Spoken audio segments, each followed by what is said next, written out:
అబ్బా, ఇప్పటికే ఇంపార్టెంట్ మ్యాచ్లు చాలా పోయాయి. నెక్స్ట్ మనకి డమ్మీ మ్యాచ్ ఉంది. ఆ మ్యాచ్లో గెలిచామంటే ప్లే ఆఫ్స్ లో కొంచెం ముందుకు వెళ్తాం. ఏమంటావురా శ్రేయస్ అయ్యర్? అంతే అన్న, నాకు కూడా ఓడిపోయి బోర్ కొడుతోంది. ఇక గెలవాల్సిందే. యాహా, ఊరికే ఉండండి, మనం అన్ని గెలిచే మ్యాచ్లో ఓడిపోతున్నాము. నేను అంత మంచిగా బౌలింగ్ చేస్తుంటే మిగతా వాళ్ళకి ఏం రోగం వచ్చింది చేయడానికి? బ్యాటింగ్ నేనే చెయ్యాలి, బౌలింగ్ నేనే చెయ్యాలి. ఇక నేను ఒక్కనే ఆడుకుంటే టీం మొత్తం ఎందుకంట? అరే సునీల్ నారాయణ్, కూల్ కూల్. నిన్ను తయారు చేసిందే నేను. నా ముందరే గట్టి గరుస్తావా? మామూలే, మ్యాచ్లు అన్నాక ఓడిపోతాము. చెప్పా కదా నెక్స్ట్ డమ్మీ మ్యాచ్ ఉందని, గెలిచేస్తాంలే. డమ్మీ మ్యాచా? ఎవరితో గంభీరన్నా? ఇంకెవరితో? ఢిల్లీ క్యాపిటల్స్ తో. లాస్ట్ టైం మనం పిచ్చా కొట్టుడు కొట్టి 272 కొట్టాం వాళ్ళ గ్రౌండ్ లో. ఇప్పుడు వాళ్ళు మన గ్రౌండ్కి వస్తున్నారు. ఒక 2 పాయింట్లు ఇచ్చి సరదాగా వెళ్ళిపోతారు. ఏంటి శ్రేయస్ అయ్యర్ 2 పాయింట్లు అంటున్నావు? మీకు మాకు ప్రెసెంట్ పాయింట్స్ టేబుల్లో ఏం తేడా లేదమ్మా. 10-10. మేమిచ్చిన కంబ్యాక్ కి టీమ్స్ అన్ని నెత్తి పట్టుకొని కూర్చున్నాయి అక్కడ. అరే, హనుమంతుని ముందే కుప్పిగంతులా హిట్టింగ్ చేయడం స్టార్ట్ చేసిందే మేము. మా తర్వాతే ఎవరైనా. అందరినీ భయపెట్టే SRH పైన కూడా భారీ స్కోర్ చేసి గెలిచాం మేము, తెలుసా? మర్చిపోయావా ఐపీఎల్ స్టార్టింగ్ ఎలా జరిగిందో? కానీ ఇప్పుడు మీ హిట్టింగ్ లో పస లేదు. హిట్టింగ్ మాత్రమే చేస్తున్నారు. మీ బౌలర్స్ రెస్ట్ తీసుకుంటున్నారు. కానీ మా బౌలర్స్ అలా కాదు. ఒరే రిషబ్ పంత్, ఎలాగో మీరు తర్వాత మ్యాచ్లన్నీ గెలిస్తే తప్ప ప్లే ఆఫ్స్కి వెళ్ళడం కష్టం. ఆ 2 పాయింట్లు ఏంటో ఇచ్చేసి వెళ్ళిపోవచ్చు కదా, ఎందుకు ఊరికే గొడవ? నువ్వు భలే చెప్తావు గంభీర్ అన్న.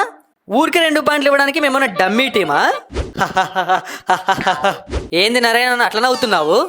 ఇందాక గౌతమ్ గంభీర్ అన్న మీద డమ్మీ టీం అన్నాడు. ఇప్పుడు నీ నోట్లో నుంచి డమ్మీ అని వినబడేసరికి నవ్వు ఆగట్లేదు, వచ్చేస్తోంది. తెలుస్తుంది. లాస్ట్ టైం మీరు మాతో మ్యాచ్ ఆడినప్పుడు మా టీంలో అప్పుడు జేక్ ఫ్రాజ్ గా లేడు, ఇప్పుడు వచ్చాడు. ఫస్ట్ బ్యాటింగ్ చేస్తారా? చేసుకోండి. 270 కొడతారా? 280 కొడతారా? మీ ఇష్టం. చేసే బాధ్యత మాది. జేక్ గాడు, ట్రిస్టన్ స్టబ్స్ గాడు, మధ్యలో నేను.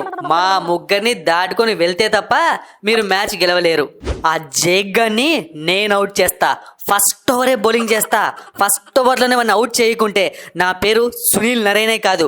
అలాగే మీ టీం పైన సెంచరీ చేయకుంటే నా పేరు సునీల్ నారాయణే కాదు. అయ్యయ్యో, పెద్ద కష్టం వచ్చి పడిందే. ఇప్పుడు సునీల్ నారాయణకి ఇంకొక పేరు వెతకాలి. వెతకండి రా బాబు, మంచి పేరు వెతకండి.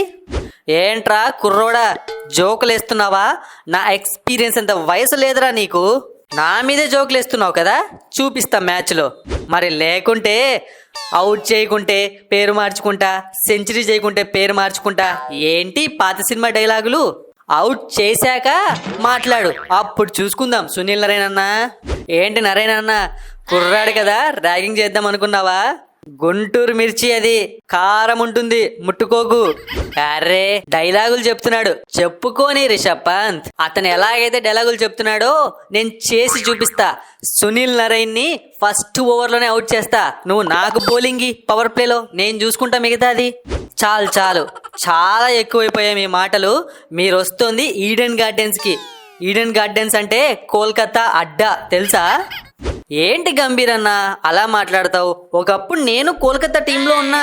ఈడెన్ గార్డెన్స్ నా సొంతం కూడా. అయినా ఈడెన్ గార్డెన్స్ ఇప్పుడు కోల్కతా అడ్డా కాదంట కదా, జానీ బెర్స్టో అడ్డా అని చెప్పుకుంటున్నారు బయట. ఒక్క మ్యాచ్ మా పైన ఎవరో గెలిచేసరికి మీ అందరికీ కళ్ళు నెత్తికెక్కాయి. చూపిస్తాం ఈ మ్యాచ్లో కోల్కతా రియల్ పవర్ ఎలా ఉంటుందో చూపిస్తాం. బ్యాటింగ్ పవర్ కాదు, బౌలింగ్ పవర్. ఇదిగో శ్రేయస్ అయ్యర్, లాస్ట్ మ్యాచ్ నన్ను పక్కన పెట్టావు. సోషల్ మీడియాలో నన్ను ఫుల్గా ట్రోల్ చేస్తున్నారు. ఈ మ్యాచ్ నేను ప్లేయింగ్ ఎలెవెన్లోకి వచ్చి ఆ ఢిల్లీ క్యాపిటల్స్ వాళ్ళందరినీ అవుట్ చేస్తా. టీంలో పెట్టుకో నువ్వు. అన్నా, అవసరమైతే నేను బౌలింగ్ చేస్తాను, కానీ నిన్ను మాత్రం టీంలో పెట్టుకోనన్నా. ఇంకొక 2 మ్యాచ్లు ఓడిపోయినా పర్లేదు, కానీ నీ వల్ల ఓడిపోతే ఆ బాధ నేను తట్టుకోలేను. కాబట్టి నువ్వు పెవిలియన్లో రెస్ట్ తీసుకో, కూల్ డ్రింక్స్ తాగు.